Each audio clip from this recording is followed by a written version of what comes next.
ශ්‍රද්ධාවන්ත වාසනාවන්ත ගුණවන්ත සත්පුරුෂ පින්වත්නි බණ ටිකක් අහමු. බණ අහන වෙලාව තරමක් ප්‍රමාද වුණා වාහනේ දෝෂයක් නිසා. නමුත් ඔය ඇත්තෝ රැඳී ඉඳීම ගැන සතුටුයි.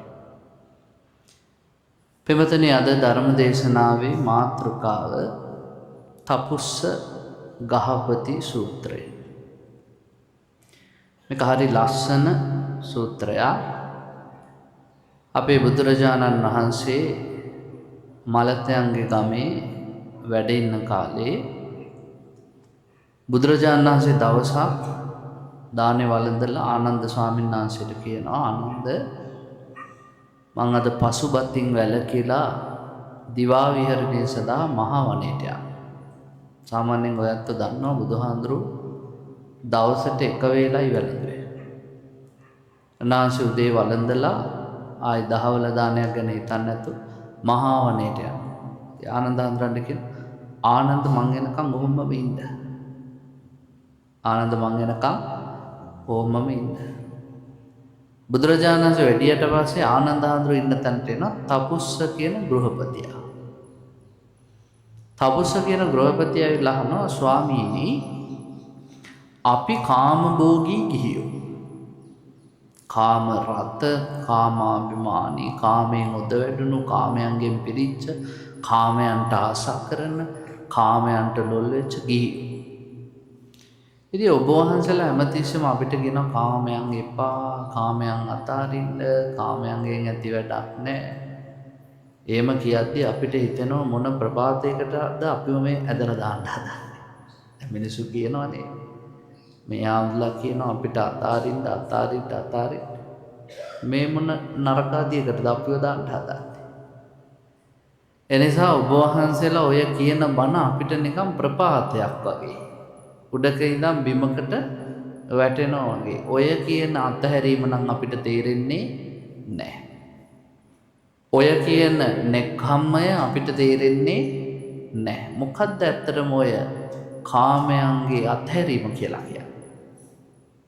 ඒ පාරිතින් ආනන්ද ස්වාමීන් වහන්සේ කියනවා, තපුස්ස ගෘහපතියා, ඕකට මට වැඩිය හොඳටම උත්තර දෙන්න දන්නේ බුදුහාමුදුරුවෝ. යම් කොහෙනම් කියලා අර කැලේ ඇතුළට එක්ක කරගෙන යනවා. බුදුහාමුදුරුවෝ දිවා විහරණයෙන් වැඩ ඉඳලා ඒ දිවා විහරණය අවසන් වෙච්ච ගමන් ආනන්ද ස්වාමීන් වහන්සේ වැඳලා කියනවා, ස්වාමීනි, මේ තපුස්ස ගෘහපතිය ඇවිල්ලා. ඔහු කියනවා ඔහු කාමභෝගී, කාමයේ ලොල් වෙච්ච කෙනෙක්, කාමයන්ට ආශා කරන කෙනෙක්. ශ්‍රවණ බවත් ගෞතමය ඇතුළු පිරිස කියද්දි කාමයන් වැඩක් නැහැ, අතාරින්න, කාමයන්ගෙන් වෙන් වෙන්න. ඔහු කියනවා හරියට ප්‍රපාතයකට වැටෙනවා වගේ හැඟීමක් එනවා. ඉතින් කොහොමද මේව අතාරින්නේ කියලා ඔහු ප්‍රශ්න කරනවා. බුදුහාඳුරේ ඒ වෙලාවේදී කියනවා, තපුස්ස, මමත් බෝධි සම්භාර ධර්ම පුරණ කාලේ මටත් තිබ්බේ ওই ප්‍රශ්නේ නෝයි. මටත් ඔය එකක්වත් අතාරින්න බැරි වුණා.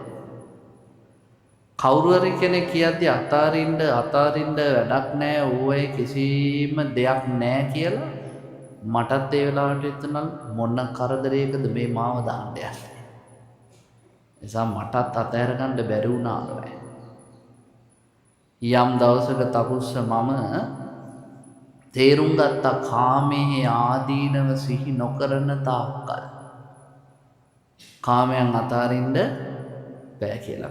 අපි දැන් කොච්චර මිනිසුන්ට කිව්වත් මේ දේ මෙහෙමයි, මේ දේ නරකයි, මේ දේෙන් ඇති වෙන්නේ අවඩක් කියලා මිනිස්සු ඒ වෙලාවට ඔළුව වන්නයි. හැබැයි එතනින් එහාට තමන්ගේ සිතුම් පැතුම් වලට අනුව මිනිස්සු නැවත ඒ දේවල් වලට ලං වෙනවා.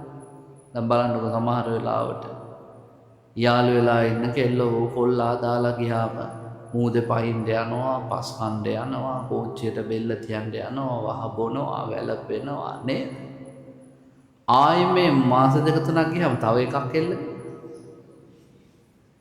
බලන්න මිනිස්සුන්ට දුකයි, මේ දේ වැඩක් නැහැ කියලා හිතිලා ආයෙ හිත සමතේකටපත් වුණාම නැවත ඒ දේම ඕන වෙනවා. බුදුහාමුදුරන්ගේ කාලේ හිටියා පින්වත්නි, එක පවුලක නෝනයි මහත්තයයි. මහත්තයා නෝනට ගොඩක් ආදරේ. නෝනා මහත්තයාට හොරෙන් මහත්තයාගේ අයියා එක්කම කාමයේ වර්ධවා හැසිරුණා. ඒ පාර ටික කාලයක් යද්දි නෝනා අර මහත්තයාගේ අයියට කියනවා ඔයාගේ මල්ලි එහෙම දැනගත්තොත් අපි දෙන්නම ඉවරයි. ඒ නිසා පරිස්සම් නෑ මල්ලි ප්‍රශ්නයක් නෑ. තව කාලයක් කියලා ආදරෙන් වෙලිලා ඉන්න වෙලාවක මේ මල්ලි දැනගත්තොත් අපි දෙන්නම මරයි. ඒ නිසා කල්පනා නෑ ප්‍රශ්නයක් නෑ කියලා. තවත් ආදරේ ගැඹුරටම යද්දී කාලෙකට පස්සේ කිව්වා මල්ලි දැනගත්තොත් අපි දෙන්නව මරනවා ඒ නිසා ඔයා ඉක්මන් වෙන්න. කියපු ගමන් අයියා තීරණය කළා ඇත්ත නේද?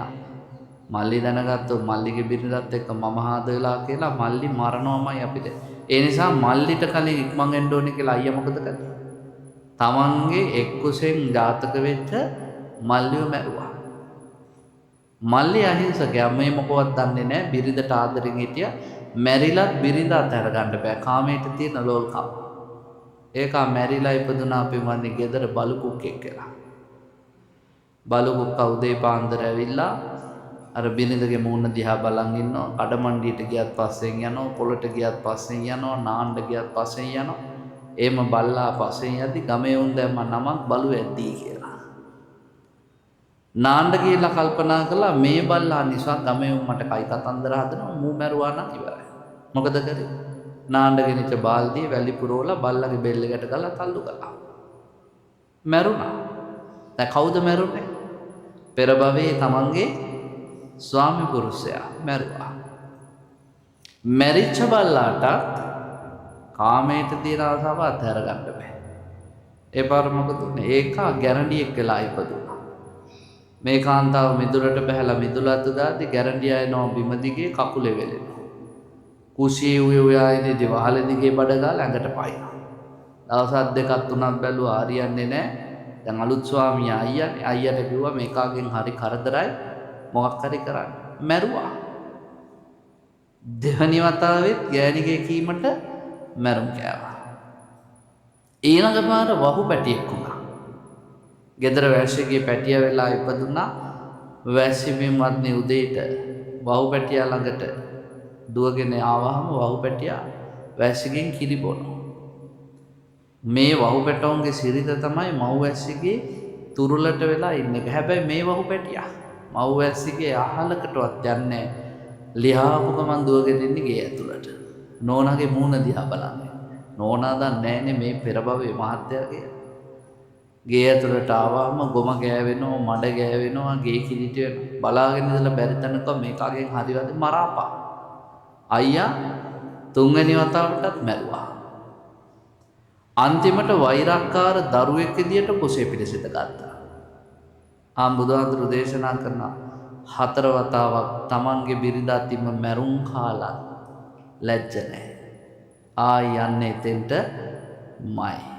තේරුම් ගන්න කාමයේ කියන්නේ කොහොම එකක්ද කියලා. අපිට මේ මොහොතේ එපා වෙනවා ඊළඟ මොහොතේ ආයෝ වෙනවා.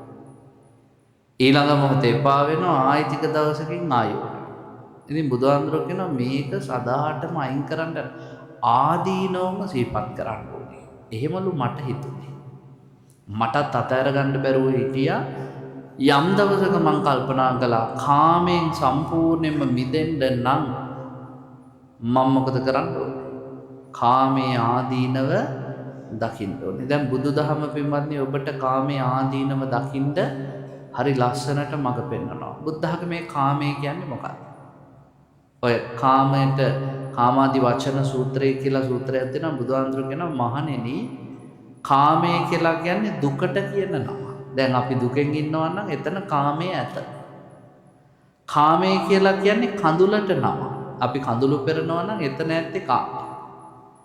කාමයට තවත් සමාන පදයක් උල කියලා කියන්නේ අපිට ඇයෙනවනේ උල. වේදනා දෙනවා නම් එතන තියෙන්නේ මොකද්ද? කාමය. කාමය කියන්නේ මඩට නමක්ලු. මඩේ අපි ගිලෙනවනේ. එතකොට මේ සසරෙත් අපි ගිලෙන්නේ මොකක් නිසාද? කාමය නිසා.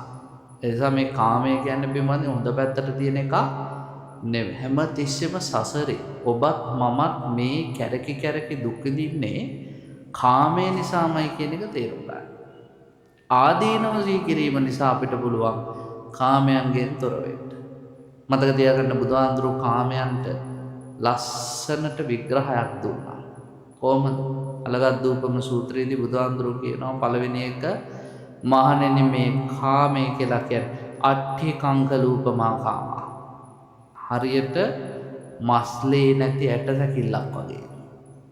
ඔයත් දකිලා ඇති මස් කඩවලට එහෙම ගියාම බල්ලෝ ඇවිල්ලා මස් කඩ ළඟ ඉන්නවා මස් කටු කන්න. මස් කඩේ මුදලාලි මොකද කරන්නේ? හොඳට මස් ටික ඌරලා දාලා මස් නැති ලේ ගෑවිච්ච කට්ටක් වීසි කරනවා බල්ලට. බල්ලා ලේසුවඳට හිතනවා මටත් හොඳ මස් කෑල්ලක් හම්බුණා කියලා. මොකද ඌ කරන්නේ? ඌගේ ඇඟේ තියෙන ඔක්කොම හයිය දාලා අර කටුව හපනවා කට්ට සුදු වෙනකන් හපනවා. ලේ ටික ලැබ කකා. මොකද උනේ දැන්? බඩ පිරුණාද? නෑ, තිබ්බ බඩගින්න වැඩි වුණා. නේද? බුදුහාඳුරු කියන කාමයක් ඒ වගේ. මට කියන්න බලන්න ඔය කාමයන් පස්සේ දුවන උන් කවදා හරි දවසක කිව්වද ඇති කියලා?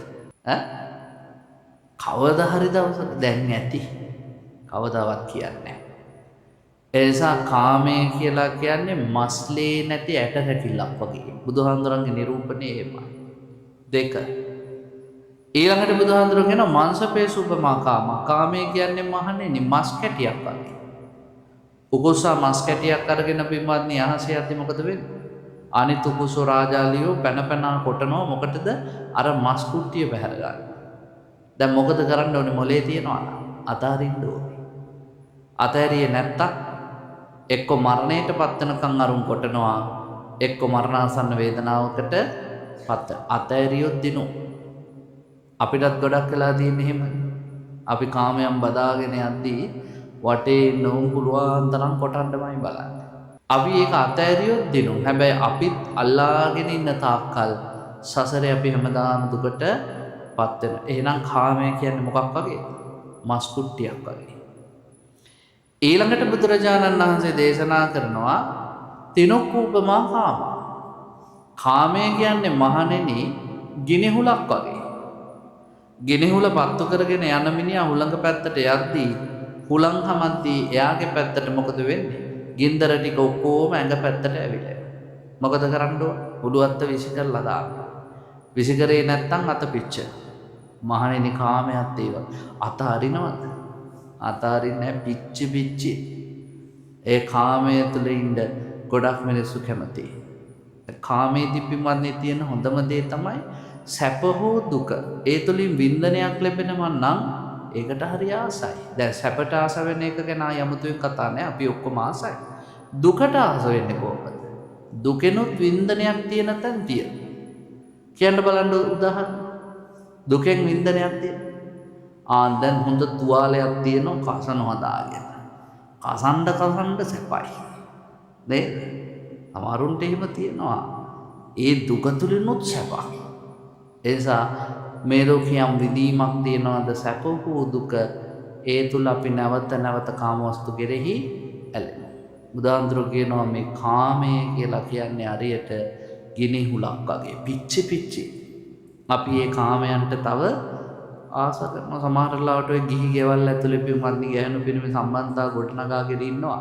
සමහර ලාවට කියනවා ආම්දුරනේ අපි හිටියට අපි ඉන්නේ ගිනි ගොඩක් ඇතුලේ. අපි පිච්චි නේද? හැබැයි පිච්චුනා කියලා අතාරින්න ලෑස්ති නෑ. මම ඔය බණ කියන තැන්වල පෞගේ කාලෙක අපේ පන්සලේ හිටියා කෙල්ලා. හවසට අතුපතු ගන්න එහෙම එනවා. ආයෙලා අතු ගා ඉඳිද්දි දවසක් පින්වත්නි මෝටර් සයිකලයකින් කොල්ලෙක් ඇවිල්ලා පන්සල් ළඟ නවත්තලා හයියෙන් මේ කෙල්ලගේ නම කියලා අඬ ගැහුවා. කෙල්ල ඉතින් බය වෙලා දුවගෙන ගියා. මං ඊට පස්සේ අඬ ගහලා කවුද? සායනස මම බඳින්න ඉන්න කෙනා. මං කව අපේ බඳින්න එපා. ඕක මේ ගමේ ඉන්න නසරාණි මේකෙක් කියලා. අපි ඉතින් පන්සල් වල හිටියට ගමේ උන් ගැන හොඳට දන්නවා. මං කව මේ ගමේ ඉන්න නසරාණි මේක. අනේ නෑ සායනස මට හරියනම කෙනා යාළුවා. මං කව කමන්නේ. ඒ පාර වෙනදී සති 3ක් විතර ගියාම ආවා. ආවේ කොහොමද? මේ නලල දිගට ලොකු ප්ලාස්ටරයක් දාලා. මං හා මොකෝ බලන්නකෝ සායනස මගේ ඔළුව හැප්පුවා නිවිත්තියක කේන්ති කියලා. මං හා බඳින්නත් කලින් මං කා හරියන්නේ නැහැ අතෑරපා.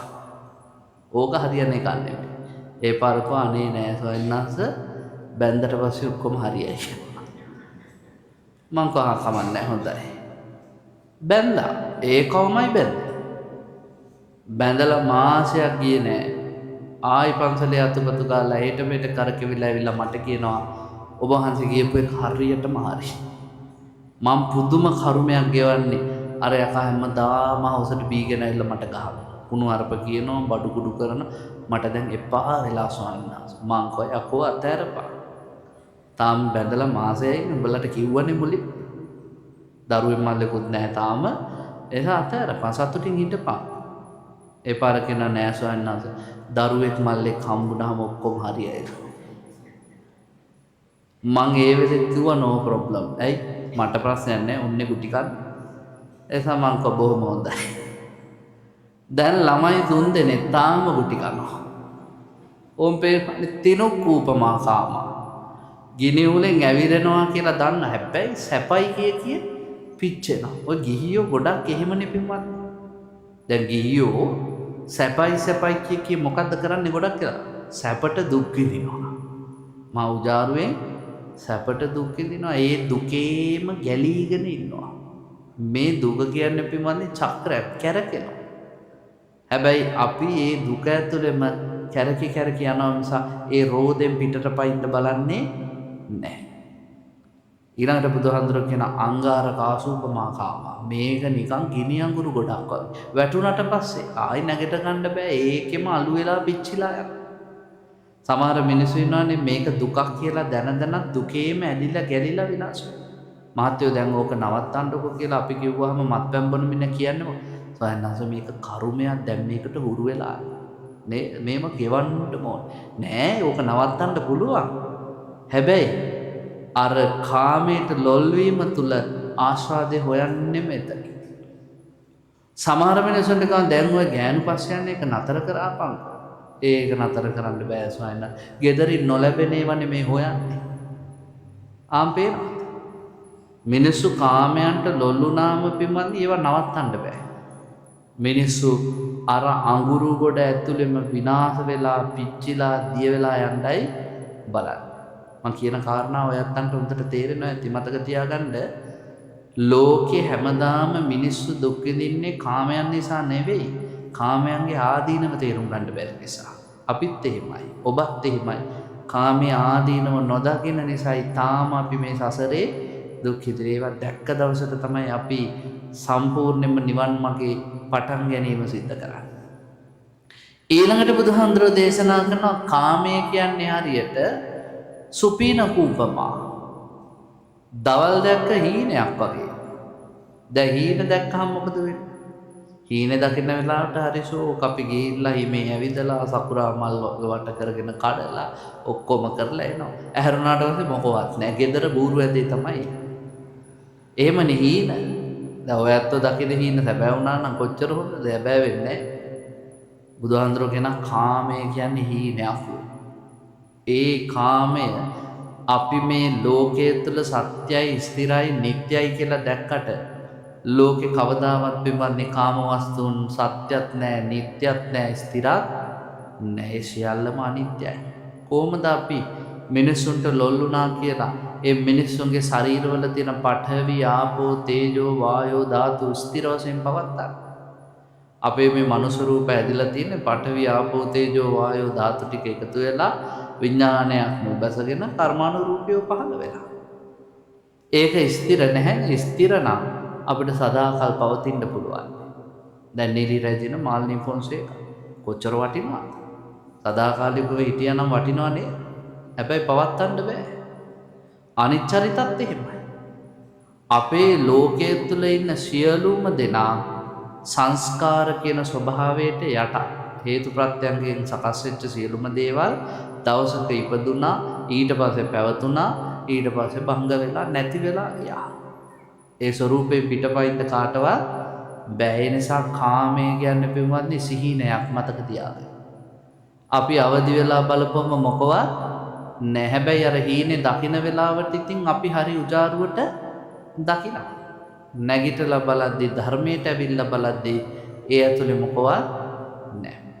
ඊළඟට බුදුහාඳුරු දේශනා කරන යාචිත කූපමා කාම. කාමය කියන්නේ අනුන්ගෙන් ණයට ඉල්ලගෙන ඇඳගත් ඇඳුමක් ඇඳන් යනවා වගේ වැඩක්. ඔය උපමාව තමයි ලස්සන මේක. දැන් මෙතන ඉන්නෙත් ඔක්කොම එහෙමයි. අනුන්ගෙන් ණයට ඉල්ලගෙන ඇඳුම් ඇඳගෙන යනවා. ඇයි? අනුන්ගෙන් ඉල්ලගෙන කියන්නේ ඔය කය ඔබට අයිතිද? අයිති නැහැ. කොහොමද ඔය කය හැදුනේ? මම අර කලින් කිව්වා වගේ සතර මහා ධාතුන්ගේ පඨවි ටිකක් හම්බුණා, ආපෝ ටිකක් හම්බුණා, තේජෝ ටිකක් හම්බුණා, වායෝ ටිකක් විඥානයකුත් බැහැගත්තා. දැන් ඔන්න ඔයත් හරි උජාරුවට ඔය සැකිල්ල තියන් ඉන්නවා මගේ බුදුහාඳුරු කියනවා කොයි වෙලේ හරි අයිතිකාරයෝ ඔවා ඉල්ලනවා. දීපිය ගත්ත පඨවි ටික, දීපිය ගත්ත ආපෝ ටික, දීපිය ගත්ත තේජෝ ටික, වායෝ ටික ඉල්ලුවාමලු වැඩේ බලා ගන්න තියෙන්නේ නේ. ස්පිරිතාලවල ඉන්නවා එහෙම ආපෝ ඉල්ලපු අය, තේජෝ ඉල්ලපු අය, වායෝ ඉල්ලපු අය. ඔය ටික ඔක්කොම එකපාර ඉල්ලපු දවසට තමයි ඉවර. දැන් අනුන්ගෙන් ණයට ගත්ත ඇඳුමක් අරගෙන යන මිනිහට එහෙම ඇඳුම අරන් උජාරුවට ඇඳගෙන යනවා. දෙන්නම් කියපු දවසට දෙන්නේ නැහැ. මාස ගණන් අවුරුදු ගණන් හොරාට ඇඳගෙන ඉන්න. කවදා හරි දවසක අයිතිකාරයට මාට්ටු වෙනවා. කෝට්ටේ හන්දියේදී අහුණම් කියන ගලෝපිය ඇඳුම. දැන් ඔබ දෙන්නම් කියලා නිකන් ගලෝපිය. ඊළඟ ආභරණ දීපු එක අහුණම් උත් කියන ගලෝපිය කරාපුද? ගලෝපිය ඔච්චෙන් පොට දෙනවා කියලා ගත්තට දෙන්න දන්නේ. ආයි ඉතින් යට ඇඳුමක්වත් නැතුව එන්න වෙන්නේ. මතක තියාගන්න අපිත් එහෙමයි. අපි මේ අනුන්ගෙන් ණයට ගත්ත එකක් ඇඳගෙනයි මේ ඇවිල්ලා ඉන්නේ. සමහරව හිතාගෙන ඉන්නවා මේක මටම හම්බෙච්ච එකක්. නෑ මගේ එකක් කියලා එකක් නෑ. බුදුදහමේ උගන්වන්නෙම බිමන්නේ අනිත්‍යයි, දුකයි, අනාත්මයි. යද නිච්ඡං තං දුක්ඛං. යමක් අනිත්‍යද ඒ නිසාම දුකයි. යද නත්තං තං යන් දුක්ඛං තද නත්තං. යමක් දුකද ඒ අනාත්ම ස්වરૂපයෙන්ම යුක්තයි. ඒ කියන්නේ මමය මාගේ කියලා අල්ලගන්න තැන නැත. බුදුහාඳුරු කියනවා කාමය කියන්නේ අනුන්ගෙන් ණයට ගත්ත ඇඳුම. ඔය විදිහේ උපමා ටිකක් කියලා කියන මේ කාමයේ ආදීනව දකින්න නැත්තම් අපි හැමදාම සසර දුකේ. ඔයත් අහලා ඇති ධර්මාශෝක අධිරාජ්‍යය. ධර්මාශෝකට හිටියා බිසෝවරු කීප දෙනෙක්. ප්‍රධානම කෙනා තමයි ඔය අපි දන්න මීදු හාමුදුරන්ගේ සංඝමිත්තා මෙහෙණින් වහන්සේගේ අම්මා විදිසාවේ දේවිය. දේවී කුමාරිකාව එයා තමයි ප්‍රධාන කාන්ත. ඒ හැරුණකොට අසන්දි මිත්‍රා කියලා බිරිඳක් හිටියා. කෞරවකී කියලා කුමාරිකාවක් හිටියා. තිශාරක්කා කියලා කුමාරිකාව ගොඩයි. ඔම ධර්මාශෝක රජුරෝ දිග්විජය ප්‍රතිපත්තිය අනුගමනය කරලා බොහොම සතුටින් ඉන්න කාලේ එතකොට මිහිඳු හාමුදුරුවලා මහාන වෙලා සංඝමිත්තා කුමරිය මහාන වෙලා රජුරුවත් හොඳ තෙරුවන් සරණ ගිය කෙනෙක්. බොහොම ඉන්න කාලේ රජුරුවන්ගේ එක බිසවකට ඉපදුනා පුංචි කුමාරයෙක්. හරි ලස්සන. මේ කුමාරයාව අතට අරගෙන රජුරුව අහන වටපිටේ හිටපු මිනිස්සුන්ගෙන් බලාපන් මගේ කුමාරයාගේ ලස්සන. උඹලා මීට කලින් මෙච්චර ලස්සන ඇස් දෙකක් කොහේ හරි දැකලා තියෙනවා. මොකද පොඩි එකාගේ ඇස් දෙක හරි ලස්සන. ඒ පාර රජතුමාගේ බ්‍රාහ්මණයෝ කියනවා රජතුමනි හිමාල වනාන්තරයේ ඉන්න කුණාල කියලා පක්ෂී ජාතිය ඒ පක්ෂීන්ගේ ඇස් නම් ඔහොමමයි. රජුරෝ ඒ වෙලාවේදී කියන එහෙනම් අපේ පුතාටත් කුණාල කියලා නම තියෙනවා. කුමාරයාගේ නම මොකද්ද දැන්? කුණාල කුමාරයා. හරි ලස්සන කුමාරයා. හොඳට උස්මහත් වෙලා හැදෙනවා. දවසක් රජුරෝ එක්කගෙන යනවා කුක්කුටාරාමේ පන්සලට. යස මහරහතන් වහන්සේ ළඟට එක්කගෙන ආවම යස හාමුදුරුවෝ දකින්න කුමාරයාගේ අනාගතය හරිම අඳුරු. එසා යස හාමුදුරුවෝ කියනවා කුමාරයාණනි හැමතිස්සෙම හිතන්න ඕනේ ඇහැ මගේ නෙවෙයි. ඇහැ මමත් නෙවෙයි. මගේ ආත්මයක් නෙවෙයි. කන මම නෙවෙයි. මගේ නෙවෙයි. මගේ ආත්මය නෙවෙයි. ඊළඟට මේ සියල්ල සංස්කාර දකින්න නුවණින් හේතු ප්‍රත්‍යයේ ස්වභාවය විමස ඔන්න පුංචි කාලේ කියලා දීපු බණ. කුමාරයාත් එහෙමයි හිතන්නේ මේ විදියට ධර්මානුකූල ජීවිතයක් ගත කර. තරුණ කාලයට කුමාරයා ආවහම පින්වත්නි රජුරුවන්ගේ බිසෝරු අතර හිටිය එක බිසවා එයාගේ නම තිස්සාරක්කා. තිෂ්ඨාරක්කා ඇවිල්ලා කියනවා කුණාල කුමාරයාට මට ඔබත් එක්ක අභිරමණයේ දෙන්න කැමතියි. ඒ කියන්නේ කාමසිතක් ඇති කරගෙන කියනවා මට ඔබත් එක්ක එකට ඉන්න ආසයි. කුණාල කුමාරයා කියනවා මොන පිස්සුද ඔබතුමිය මගේ අම්මා කෙනෙක්. දැන් මේ විසවක්නේ ඉල්ලන්නේ ඉල්ලී. ඔබතුමිය මගේ අම්මා කෙනෙක් වගේ කුඩම්මා කෙනෙක් වගේ. ඔබතුමියගේ වයසේ මගේ අම්මා. ඒ නිසා එවැනි පහත් ඉල්ලීමක් කරන්න එපා මං කැමති නෑ කිව්වා. කැමති නෑ කියපු ගමන් පින්වත්නි වෛර වැද්දා. දාද සමාජෙත් එහෙමනේ. කාමයන් ලබා ගන්නකම් උත්සාහ කරන ඔය ආයතන වල එහෙම ඔයත් දන්නව ඇති. ආයතන ප්‍රධානීන් එහෙම ලස්සන කෙල්ලෝ හිමිදිද්දි හරි ආසයි.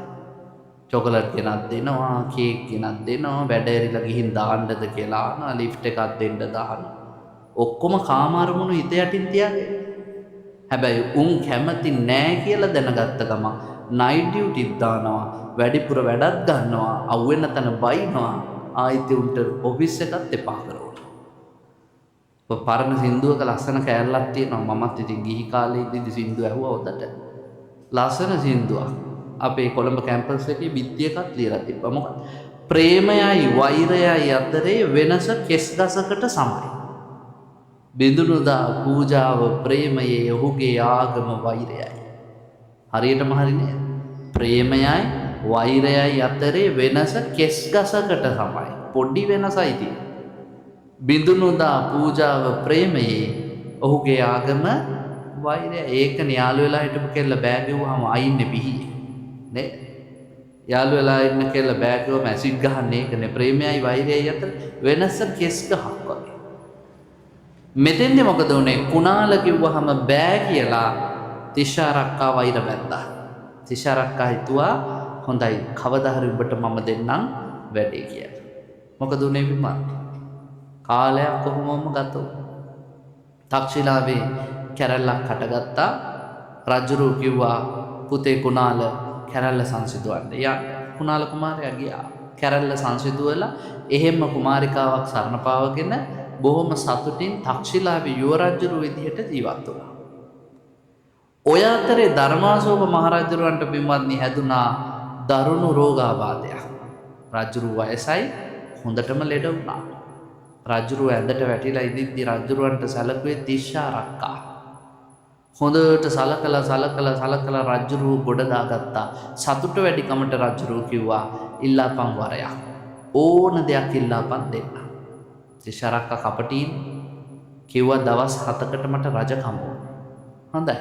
අද ඉඳන් දවස් 7කට උඹට රජකම. මොකද්ද මේ ගෑණි කළේ? රාජ මුද්‍රිකාව ගෙනල්ලා හොරාට සන්නසක් යවුවා. රාජද්‍රෝහී කුණාලයාගේ ඇස් ගලවා පියව. මොකද මේ මොඩ ගෑණි හිතුවා කුණාල අර ලස්සන ඇස් දෙක නිසායි ඔච්චර ආඩම්බර.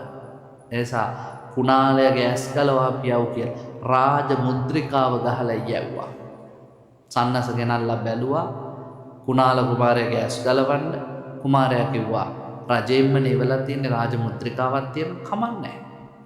මගේ තාත්තා මගේ අම්මා මගේ පරිවාර සෙනඟ මං රාජද්‍රෝහියෙක් කියලා සලකන කලාව පියව් ඇස්. හැබැයි පින්වත්නි කවදාවත් කිසිම වදකෙක් ඉදිරිපත් උනේ නැහැ. වදකේ ඔක්කොම කිව්වා ඔබතුමා වගේ සත්පුරුෂයෙක් බෝධිසත්වයෙක් මරන්න අපිට නම් බෑ. ඒ පාර මේ කුමාරයා මොකද කළේ? රන් මකුටේ ගලවලා කිව්වා මේ රන් මකුටේ රාජකීය සංකේතයේ තෑගි දෙනවා මගේ ඇස් ගලවන එකට. කවුද ඉන්නේ කියපා. ඔක්කොම වදකියෝ බෑ කියද්දි අලුතෙන් සේවයට බැඳිච්ච එකෙක් හිටියා. 2000න් පස්සේ ඉපදිච්ච උමාගේ. එහෙම කෙකෙක් ඕගොවා මට දෙනවා නම් රම්මකුටේ මංගලවන්න කැස් නෙමෙයි ඔක්කොම පාර්ට්ස් ටික. නේ? එහෙම මට ඔය 2000න් පස්සේ ඉපදිච්ච එකේ කීයේ පෙරේදා ත්‍රිවිල් එකේ යන ගමන් කියනවා. අවුරුදු 18යි උට. හාන්දරේ මට කෝටියක් විතර හම්බ වෙනවා මම කුඩු හරි විකුණනවා. දැන් හරි අමාරුයිලු ජීවත් වෙන්න. අවුරුදු 18යි. එහෙම පරපුරක් එක්ක අපි වැඩ කරන්නේ.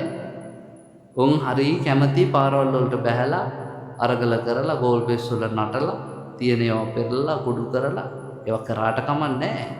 නව රැල්ලට කිසි දෙයක් කරන්න හොඳ නැහැ. අවබෝධය. හොඳ විචක්ෂණශීලී බුද්ධිය. හිතීමේ හැකියාවක් තියෙනවා. දැන් ඉස්සර වගේ රසවින්දනයක් නැහැ නේ පින්වත්. නේ? ඉස්සර මිනිස්සු ඕනෑම දෙයක් දිහා බැලුවේ බොහොම ගෞරවාන්විතව.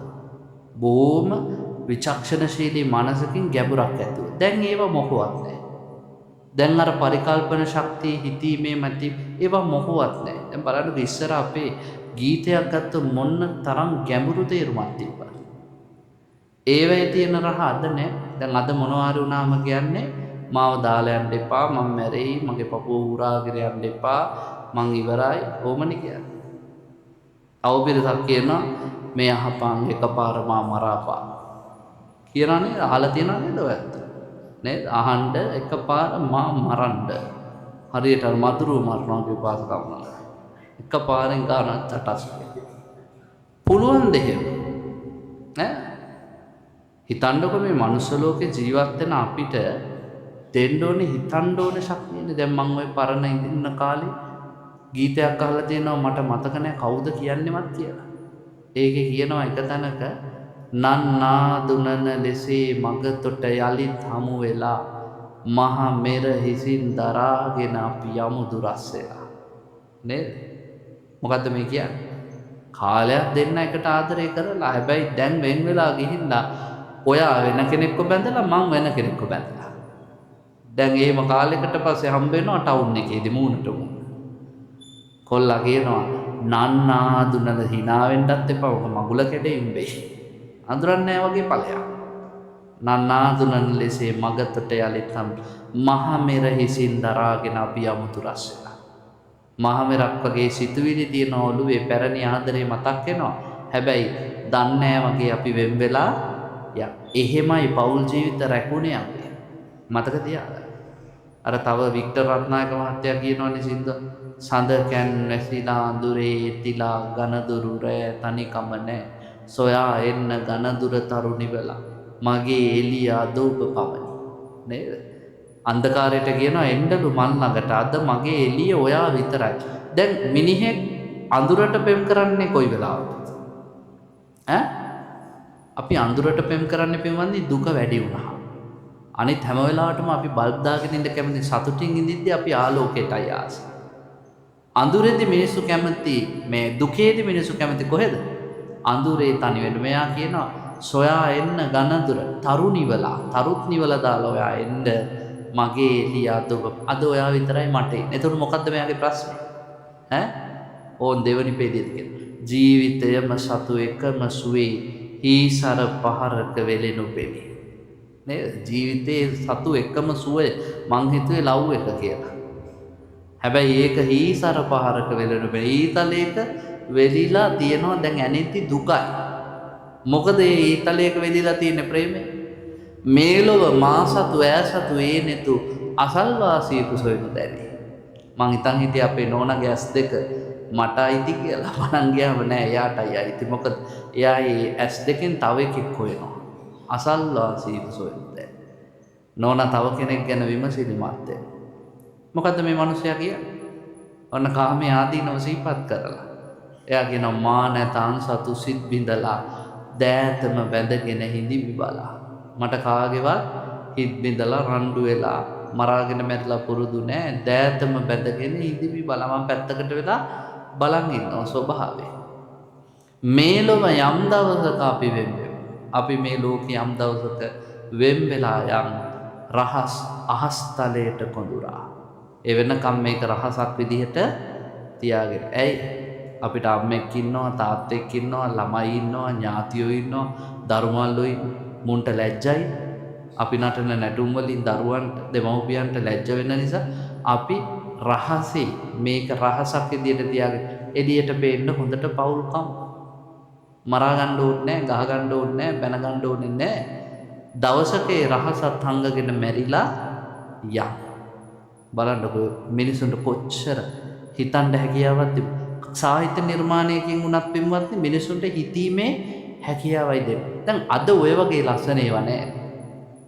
අද මොකද කියන්නේ? මම පතනවා ඔයාට මට වැඩිය හොඳ කෙනෙක් ලැබෙන්න කියලා.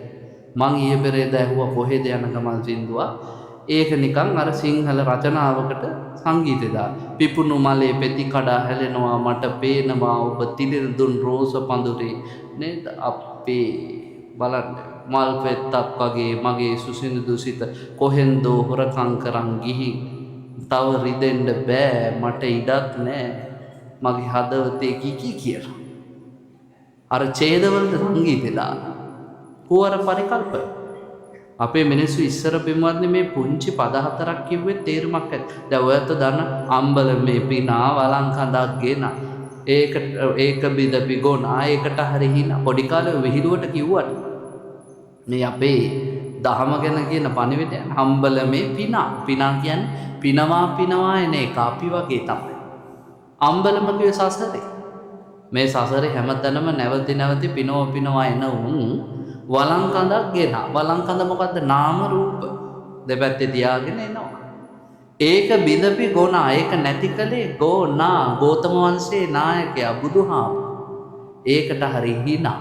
ඒක දැක්කහම නිරාමිස සතුටක් ඇති වුණා. ඇයි?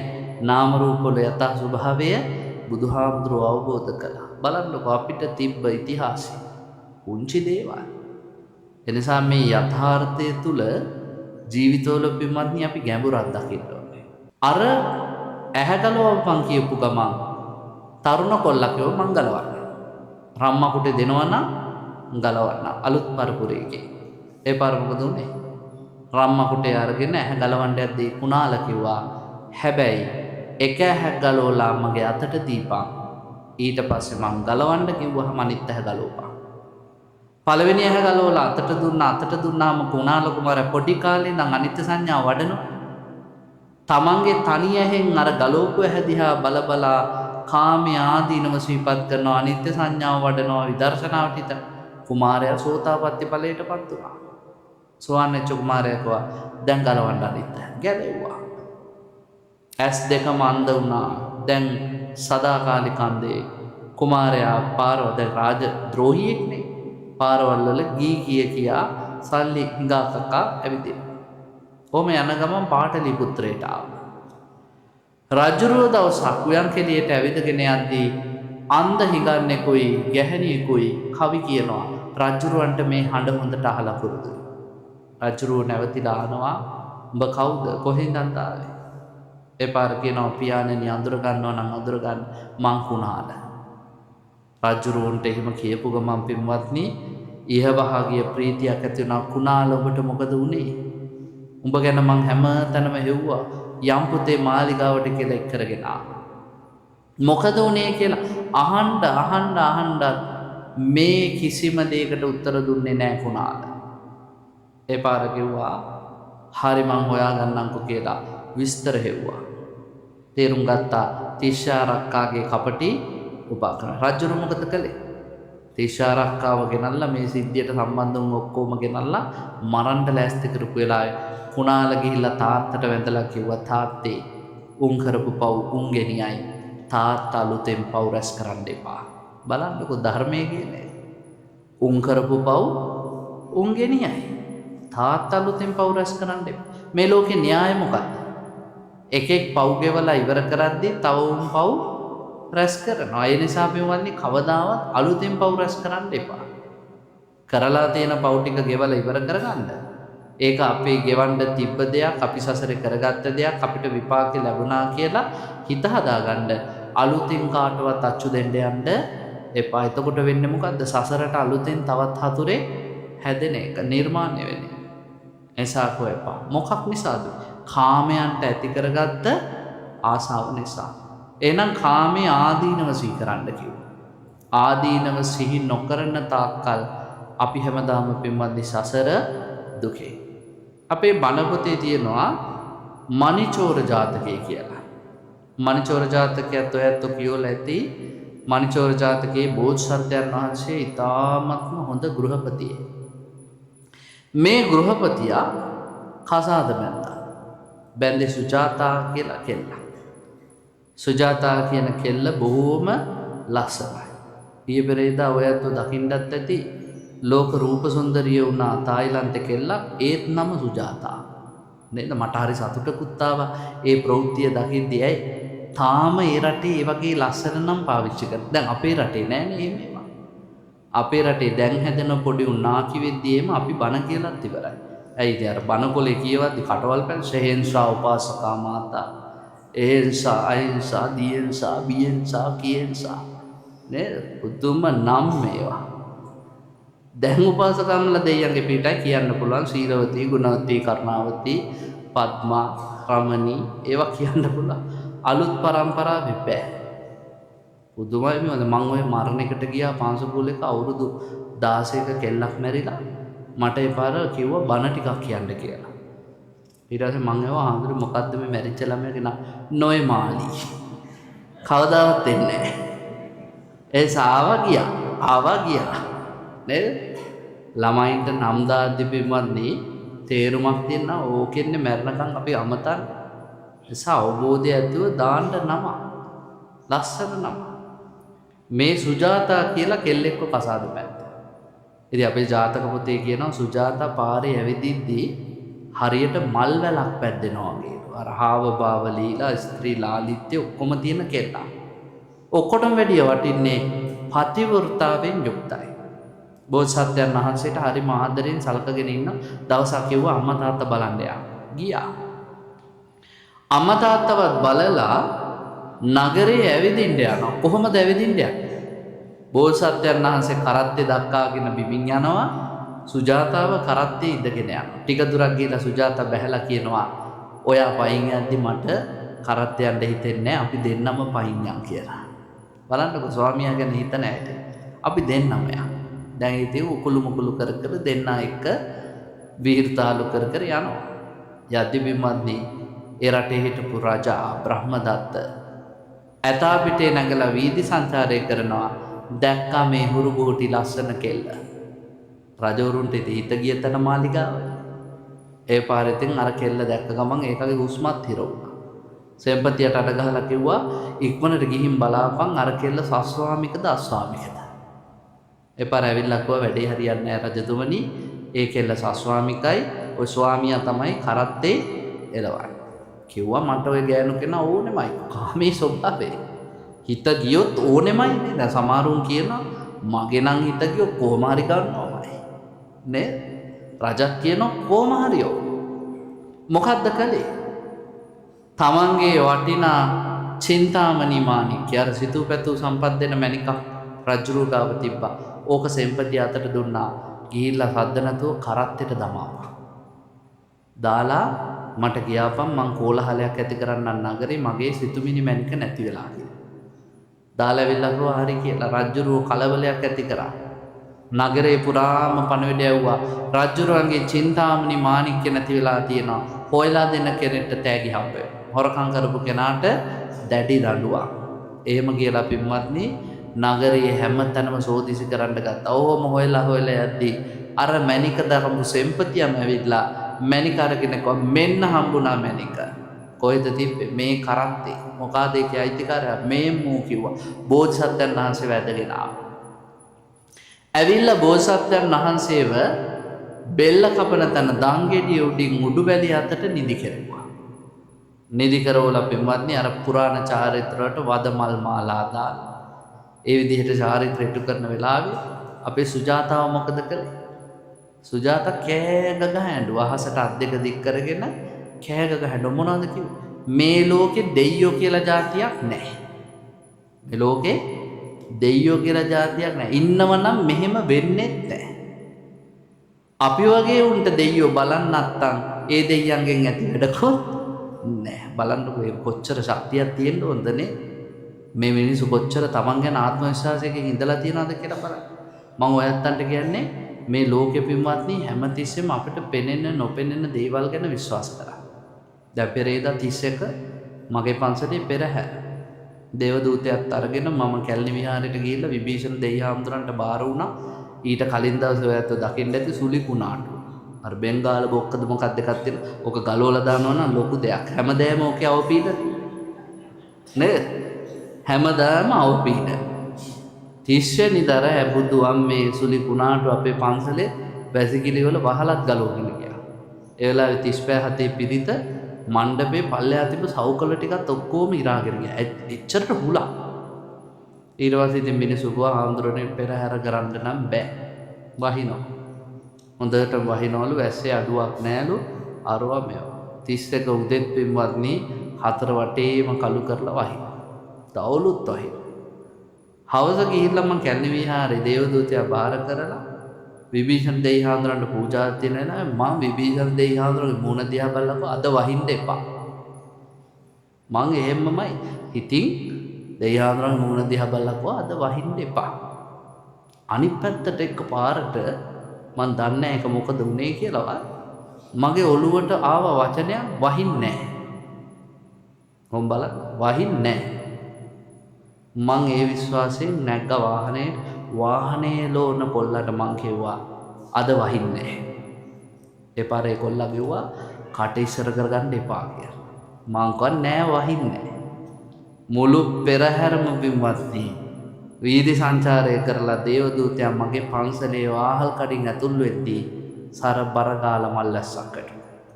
මං එදා හවසේ 31 වෙනිදා පිරිත කියාපු හාමුදුරන්ට ගිලන්පස දෙද්දි කිව්වා අද විභීෂණ දෙවිහාඳුරුවෝ මේ පින්බිමට වැඩියා. ඒ නිසා ඉස්සෙල්ලම විභීෂණ දෙවිහාඳුරන්ට පින් දෙන්න. මතක තියාගන්න. ඒ නිසා මේ ලෝකෙ මිනිස්සු කියනවා නම් දෙයියෝ කියලා જાතියක් නැහැ, පිහිට වෙන්නේ නැහැ කියලා ඒ මිනිස්සුන්ගේ තියෙන මෝඩකම මුලා. දෙයියෝ පිහිට වෙන තැනට වැඩ කරගන්න අපි දැනගන්න. මතක තියාගන්න. අර ලස්සන ගාථාවකින් කියවනේ "යේ ගහට්ටා පුඤ්ඤ කරා සීලවන්තා උපාසකා ධම්මේන දානං පෝසෙන්ති තන්නමසං මාත." යම් කිසි ගිහියේ පින් කරනවද, සිල් රකින්නවද, ධාර්මිකද, අමුදරුවන් පෝෂණය කරනවද ධර්මයෙන් එයාට අපි ගරු කරනවා. හාමුදුරුවෝගේ පැත්තට මොකද්ද කියන්නේ? හාමුදුරුවෝ ගැන කියද්දී සක්‍රය කියනවා යම් කිසි හාමුදුරු කෙනෙක් තමන්ගේ ජීවිතය තුළ අහංච සීල සම්පන්නේ සිල්වත් වෙනවා, චිරරත්ත සමාහිතේ හිත එකඟ කරගෙන ඉන්නවා, සම්මා පබ්බජිතං අන්දේ බ්‍රහ්මචර්ය පරායනේ උතුම් බ්‍රහ්මචර්ය සීලේ රකින්නවද ඒ උතුම් පැවිද්දන්ට අපි වඳිනවා.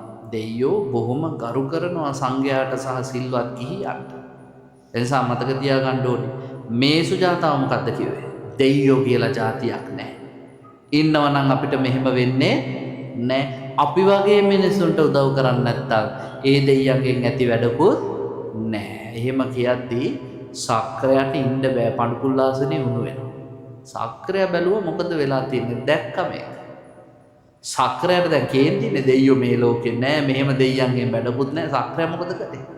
ඉක්මනට ඇවිල්ලා පිමන්නේ ඇතා පිටේ හිටපු බ්‍රහ්මදත්තයව අරගෙන අර දංගෙඩිය උඩින් බුදි කරෝලා දංගෙඩිය හිටපු බෝසත්යන් වහන්සේව ඇතා පිටේ තිබ්බා. මහා මේ හිතන්නවත් බැරි තරම් අසුරක් ගහන තරම් වේගෙයි දෙයියන්ගේ බලය. වදකියෝ මුකුත් දන්නේ නැහැ. උන් දැන් ලෑස්ති වෙලා නිටි පිහියම හොරාගෙන අරුන් මදමල් දාලා ඉවර කරපුවා මුන් ගැහුවා බෙල්ල වෙන්න පටස්දා. වැටුණා බෙල්ල එකෙක් මෙහෙම කොණ්ඩෙන් උස්සද්දි කපලා තියෙන්නේ බ්‍රහ්මදත්තයාගේ බෙල්ල. වදකියෝ කෑ ගහන්න ගත්තා. අපි කපලා තියෙන්නේ රජුරුවන්ගේ බෙල්ල. සක්‍රය කියනවා නැහැ. අධර්මිෂ්ඨයව මැරුවා. ධර්මිෂ්ඨයා රජ කළා. දැන් ධර්මිෂ්ඨයා රට පාලනය කරන බෝසත්යන් වහන්සේ රජ වුණා. බෝසත්යන් වහන්සේ රජ වෙලා පසු කාලේනෝ බෝධි සම්භාර ධර්ම පුරලා බුදු වුණාට පස්සේ ඔය මණිචෝර ජාතකයේ කියවලා කියනවා මහණෙනි මතක තියාගන්න ඕනේ එදා අර ලස්සන කාන්තාව දැකලා මාව හොරකමකට අහු වෙලා මරන්න හැදුවේ වෙන කවුරුත් නෙවෙයි දේවදත්තයා. ඒක එදත් මට හතුරුකම් කළා, අදත් මට හතුරුකම් කළා. කාමයන්ට ඇති කරගත්ත ආසාව නිසා. එදත් මගේ හෙවණැල්ල වගේ මගේ ජීවිතේ ළඟටම වෙලා පතිවෘතාවරක් වෙන කවුරුත් නෙමෙයි යසෝදරා. එදා සක්‍රය විදිහට ඇවිල්ලා අපිට පිහිට උනේ අද ඔය කවුරුත් දන්න දිවස්ලාභීන් අතර අග්‍රස්ථානයේ අනුරුද්ධ මහරහතන් වහන්සේ. මේ ලෝකයේ තුල පින්වත්නි සදාකාලිකව මිනිසු පීඩා විඳින්නේ මොකක් නිසාද? කාමයේ ආදීනව සිහි නොකිරීම නිසා. ඒ නිසා බුදුහාඳුරුවෝ කියනවා තපුස්ස ගෘහපතියට තපුස්ස මම බෝධි සම්භාර ධර්ම පුරණ කාලේ කාමයන් අතහැර ගන්න බැරුවයි හිටියේ. කාමයන් දුකයි දුකයි දුකයි කියද්දී ඉතින් කාමයන් දුකයි කියලා දන්න. හැබැයි අතහරින්න බැරුව හිටියේ. අතහැරීම මටත් කරගන්න පුළුවන් වුණේ ඒවැ ආදීනව දැක්කට පස්සේ. නම් කාමයේ නියම ස්වરૂපේ තේරුම් ගන්න නම් අතහරින්න නම් මොකද කරන්න ඕන? කාමයේ ආදීනවම දකින්න. මේවැ යථා ස්වභාවයම දකිද්දි පින්වත්නි අපිට පුළුවන් ඒ අතහැරීමයි සැබෑ අතහැරීම. කවුරුත් කියන පළියට අතාරින්න යන්න එපා. දැන් ඔය ඇත්තෝ කියනවා නම් සංස්කාර දුකයි දුකයි දුකයි අතාරින්න. එහෙම අතෑරියා කියලා වැඩක් නැහැ. එහෙම අතාරපු අය මග හරියට ගිහිල්ලා කියන අපරාධය අරුන්ගේ කී මහලා අපි අතෑරියේ. දැන් අපිටත් නැහැ උන්ටත් නැහැ කියලා. බුද්ධ ආගමේ කිසිම දෙයක් මෙවන්නේ අපිට එහෙම අතාරින්න කියන්නේ ආදීනව දැක දැක සිතේ තියෙන සිතුවිලි බැම්ම කඩන්න. මම ඔය ඇත්තන්ට කලිනුත් බණක කියලා දුන්නා බුදුහාඳුරුව අපිට මොකවත් අතාරින්න කියලා නැහැ. ඔයත් හොඳට ගෙවල් හදන්න. වාහන ගන්න, AC කරන්න, ටයිල් අල්ලන්න, සල්ලි හම්බ කරන්න, සැප විඳින්න කිසි ප්‍රශ්නයක් නැහැ බුද්ධ ආගමේ. ඇයි? බුද්ධ ආගමේ මේ භෞතික සම්පත් අතහැරීමක් ගැන කතාවක් නැහැ. මොකද්ද බුදුහාඳුරුව අපිට කියලා තියෙන්නේ? සියල්ල පරිහරණය කරන්න දවසක දාලා යන්න වෙනවා කියන අදහස හිතට දීලා. දවසක මේ ඔක්කොම අතහරින්න වෙනවා, අත්හැරෙනවා කියන එක දැනගෙන සියලු සංස්කාර ධර්මයන්ගේ අනිත්‍ය ස්වභාවය හිතට දීලා තියන්න. ඔයත් නිදිය නැන්ද රත්තරන් වුණත් කමන්නේ දවසක මේ ඇඳ වුණත් අනිත්‍යයි කියන තැනකට හිත හදලා රත්තරන් ඇඳේ නිදාගන්න ප්‍රශ්නයක් නැහැ. එතකොට මැරිච්ච දවසටත් ඔය ඇත්තෝ ඉන්නකනුත් සැප විඳලා කොයි හරි සුගතියක ඉපදෙයි. ඇයි හිත හදලා? හැබැයි ඒවා නැතුව බිම්වත්නි බිම්පුදිය ගත්තා. අතහැර ගන්න බැරුව පැදුරා. ඔය ඇත්තෝ මරණින් පස්සේ දුගතියකට තමයි යන්නේ. බුදුරජාණන් වහන්සේ අපිට හැමතිස්සෙම දේශනා කරේ සිතුවිලි බැම්ම කඩන්න. සිතුවිලි බැමි කඩන්න නම් මොකද වෙන්න ඕනේ? කාමයන්ගේ ආදීනවම සිහිපත් කරන්න. මේ කාමයන් නිසා අපි සසරේ කොච්චර දුකට වැටුණා. අපි සසර ආසා කරපු දේවල් නිසා කොයිතරම් දුක් විඳපු මිනිස්සුද පින්වත්. දැන් මතක තියාගන්න ඕනේ ස්ත්‍රී පුරුෂයන්ට විතරක් නෙමෙයි. සසරේ අපි සමහර තැන්වලදී මේ පුංචි පුංචි දේවල් වලට ආසාවක් ඇති කරගෙන කරපු අනුවනකාර දේවල් නිසා අපි සසරේ හැමදාටම දුක් විඳිනවා. කුසරජ්ජුරු අර විසුවට ඇති කරගත්ත ප්‍රේමය නිසා කොයිතරම් දුකක් සසරේ විඳ ආදීනව සිහි නොකිරීම නිසා. ඒකයි බෝසම්පාර ධර්ම පුරණ කාලෙත් මට ඔක තේරුනේ නැහැ කියලා කිව්වා. එනිසා අපි වන්නේ ආදීනවම සිහි කරන්න. කාමයේ නිසා අපි පිච්චෙන හැටි, කාමයේ නිසා අපි වේදනාව විඳින හැටි, කාමයේ නිසා අපි දුකටපත් වෙන හැටි. දැන් ආසා දෙයක් ආසාව තුළින් ඔබට යද්දී ඔයත් හිතන්න ඕනේ මේ නිසාම මම දුකටපත් වෙන්නේ කුමන ආකාරයෙන්ද කියලා. සමහර ලාවට ඉතින් ලස්සන රූප දැක්කාම විතර අනේ මගේ වුණා නම් මටම අයිති වුණා නම් එයා මටම කෙනා නේද? ඔය සින්දුවලින් කියනවා මටම මවපු කෙනා මං ආස කෙනා නේද? එම කියලා කියනවා. හැබැයි ඒ වෙලාවට බුදුහාමුදුරු කියනවා ආදීනව සිහි කරන්න. මේව අනුන්ගෙන් නම් ලබා ගන්න ගියොත් මට සසරටත් පව්. මේවා ලබා ගන්න ගිහිල්ලා මගේ ජීවිතේ ලැජ්ජ වෙන්නත් පුළුවන්. මේවා ලබා ගන්න උත්සාහ කරන ගමනේදී මට නැවත නැවතත් සසරේ දුක් විඳින්න අවශ්‍ය කරන කර්ම රැස් වෙන්න පුළුවන්. ලැබෙනවා නම් කමන්නේ සතුටින් බාර ගන්න. හැබැයි කවදාවත් බිම්වන්නේ ආයාසයෙන් යුක්තව නොලැබෙන දේ පසුපස දුවන්න එපා. ලැබිච්ච දේ තුල ආදීනව සිහි කරන්න. මේ දේවල් වලින් දවසක මට ලැබෙන්නේ ආස්වාදය තමයි. හැබැයි ආස්වාදයේ කෙලවර ආදීනව ගැබ්වී ඇත. ඒවා සිහි කර කර කාමයන්ගෙන් නිදහස් වෙන්න උත්සාහ කරන්න. තපස්ස ගෘහපතියා කියනවා ආන් නියම අතහැරීම. එහෙම නැතුව ස්වාමීනි එකපාරට අතහරින්න කිව්වම සල්ලිකාර අපිට හිතෙනවා මොන විශ්වත්ද මේ කියලා. නේද? උදාහරණයක් කියනවා තපස්ස අතහරින්න එපා. මාලිගය අතහරින්න එපා. ආශ්‍රය අතහරින්න එපා. රත්තරන් අතහරින්න එපා. ආදීනව දකින්න. මේවා පරිහරණයේදී අපිට මොනවද වෙන්නේ කියලා නුවණින් දකින්න. ඒවත් එක්ක තියෙන සිතුවිලි බැම්ම අතහරින්න. ඔයත් ඔය ටික තේරුම් ගත්තොත් සසර නිදහස්. ගේ හදන්න. දවසක ගෙයි වෙනස් වීම, ගෙයි ඉවත් වෙන්න සිද්ධ වීම, ගේ දාලා යන ඒවා නුවණින් දැකලා ආදීනවේ සීපත් කරගෙන ඉන්න. දරුවෝ හදන්න. හැබැයි දරුවොත් කාම වස්තු විදිහට දැකලා ඒවයි ආදීනව සීපත් කරන්න. එතකොට අපිට පුළුවන් ලස්සන ගමන මේ සසර ගමන කෙටි කර ගන්නා විදිහට ඒ සඳහා අහපු බණ උපනිශ්‍රේම වේවා කියලා සාදු කියලා ප්‍රාර්ථනා කරා.